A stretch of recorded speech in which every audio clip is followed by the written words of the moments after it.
নমস্কার চাষি ভাই, নমস্কার আমার সকল দর্শকবৃন্দদেরকে আজকের একটা নতুন ভিডিওয় অনেক অনেক স্বাগত জানাচ্ছি। আজ ভিডিও আপনাদের সঙ্গে আলোচনা করব সরিষার শেষ স্প্রেটা নিয়ে। সরিষার শেষবারের মতো আমরা কোন স্প্রেটা করব যাতে আমাদের সরিষার দানাটা ভালো হয়, যাতে পোকার উৎপাতটা না আসে, যাতে আমাদের ফুল যখন আমাদের ঝরে যাচ্ছে বা ফুল যখন এসেছে এই সময় আমরা স্প্রেটা কখন করব, কোনটা ব্যবহার করব, যাতে আমাদের কিন্তু সরিষার কোনো রকম রোগ তার মধ্যে না থাকে বা থাকলেও যেন সেরে যায় এবং ফলনটা যেন বেড়ে যায়। তো আজকের ভিডিওয় সেটাই আপনাদের সঙ্গে আলোচনা করতে যাচ্ছি।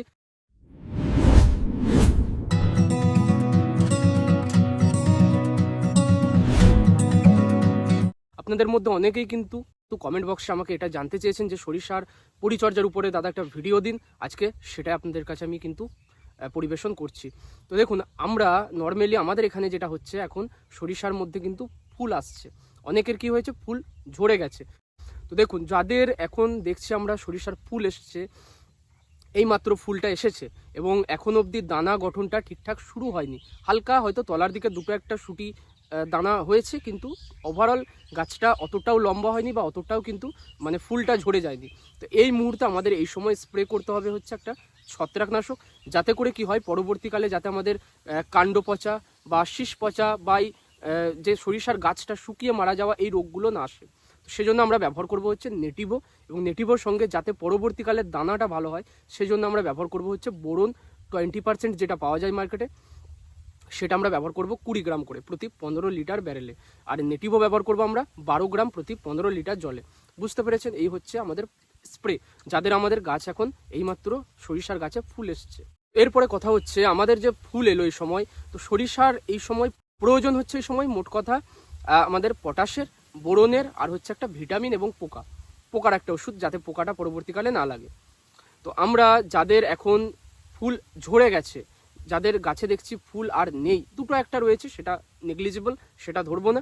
তো এই মুহূর্তে আমরা স্প্রে, যাদের আমাদের এই মুহূর্তে চলে এসেছে গাছটা, আমরা চাইছি শেষ স্প্রেটা দিয়ে ফলনটা বাড়াবো।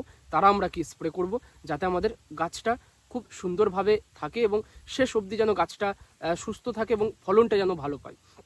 এই সময় দেখুন, আমরা নেটিভো যদি আগে ব্যবহার না করে থাকি বা কোনো রকম ছত্রাকনাশক না ব্যবহার করে থাকি, আমরা এই সময় ছত্রাকনাশক ব্যবহার করব। তার সঙ্গে 0050 বা কুইক পটাশ, বা হচ্ছে আমাদের এখানে যেটা অ্যারিজের বিক্রি হয়ে থাকে, অ্যারিজ কোম্পানির, জেইউ কোম্পানির পাওয়া যায় কুইক পটাশ, তো সেইটা আমরা নেব হচ্ছে 50 গ্রাম প্রতি 15 লিটার জলে। নেটিভোটা আমরা নেব 12 গ্রাম, এবং তার সঙ্গে কিন্তু আরও যে উপাদানগুলো মেশাবো তার মধ্যে প্রথম হচ্ছে সিনজেন্টার ইসাবিয়ন 30 ml করে, এবং হচ্ছে আমরা মেশাবো এখানে বোরনটা পুনরায়। তো যারা আমরা একবার স্প্রে করব তারা আমরা এই সবগুলো একসাথে মেশাবো, যারা আমরা দুবার স্প্রে করব তারা প্রথমবার নেটিভোর সঙ্গে বোরন দেবো, এবং দ্বিতীয়বার আমরা পুনরায় যখন দেবো তখন কিন্তু নেটিভোটা দেবো না, বাকি সমস্ত উপাদান যেমন ইসাবিয়ন 0050 বোরন, এবং কিন্তু একটা পোকার ওষুধ এই সময় স্প্রে করব। পোকার বলতে আমরা প্রোফেক্স সুপার দিতে পারি, অথবা কিন্তু এর পরিবর্তে আমরা যে কোনো ধরনের, আমরা যেমন হচ্ছে ইমামেকটিন বেনজয়েড, বা আমাদের হাতের কাছে যদি ফিপ্রোনিল থাকে, যে কোনো রকম একটা আমরা কিন্তু কীটনাশক এর সঙ্গে দেবো 30 ml করে। তাহলে কি হবে, কোনো রকম পোকার উৎপাতটা থাকবে না, ফলনটাও বাড়বে, দানাটাও কিন্তু মোটা হবে। আচ্ছা, এরপর আরও কয়েকটা বিষয় যেগুলো আমরা একটুখানি আলোচনা করব, সেগুলো হচ্ছে আমরা কি এই সিনজেন্টার ইসাবিয়নের পরিবর্তে অন্য কিছু দিতে পারি? নিশ্চয়ই দিতে পারি। অলউইন গোল্ড সুপার, অথবা হচ্ছে আমাদের হাতের কাছে যদি নিউট্রোজেন থাকে, অথবা যদি আমাদের কাছে ধরুন কোয়ান্টিস থাকে, সেগুলোও দিতে পারি। তবে হ্যাঁ, নিউট্রোজেন দিলে কিন্তু সেটা আলাদাভাবে দিতে হয়, কোনো কিছুর সঙ্গে মেশানো যায় না, কোনো ওষুধের সঙ্গে। বাদবাকি ওষুধগুলো সবার সঙ্গেই মেশানো যায়। আর মোবোমিন দিতে পারি, মোবোমিন দিলেও কিন্তু আলাদা করে দিতে হয়, ওটাও কিন্তু কোনো রকম ছত্রাকনাশক বা কীটনাশকের সঙ্গে ওটাও কোনো মেশানো যায় না। এই সাবধানতাটুকু আপনাদেরকে আমি দিয়ে দিলাম। অনেকবারই আমি এটা বলেছি, তবু অনেকেই কিন্তু এই ভুলটা করে থাকেন এবং পরে আমাকে মেসেজ করেন।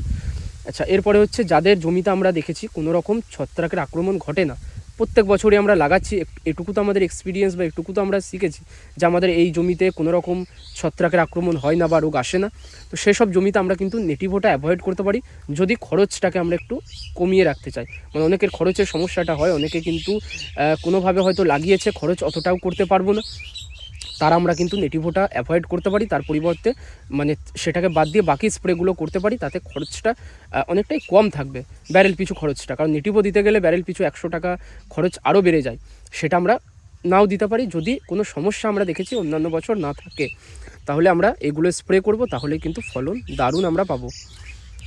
তো আজকের ভিডিওটা আমি এখানেই শেষ করছি। খুব ছোট্ট করে ভিডিওটা বানালাম আপনাদের রিকোয়েস্টের জন্যই, যে হ্যাঁ যাতে ফলনটা সবার ভালো হয়। আমি নিজেও স্প্রেটা করছি, আপনাদেরকেও জানিয়ে দিলাম ব্যাপারটা। আর চ্যানেলে যদি নতুন হয়ে থাকেন অবশ্যই সাবস্ক্রাইব তো করেই যাবেন, চাষি বন্ধুদের মধ্যেও শেয়ার করবেন। ভিডিও থেকে কিছু উপকার পেয়ে থাকলে অবশ্যই লাইক করে দিয়ে তারপরেই যাবেন।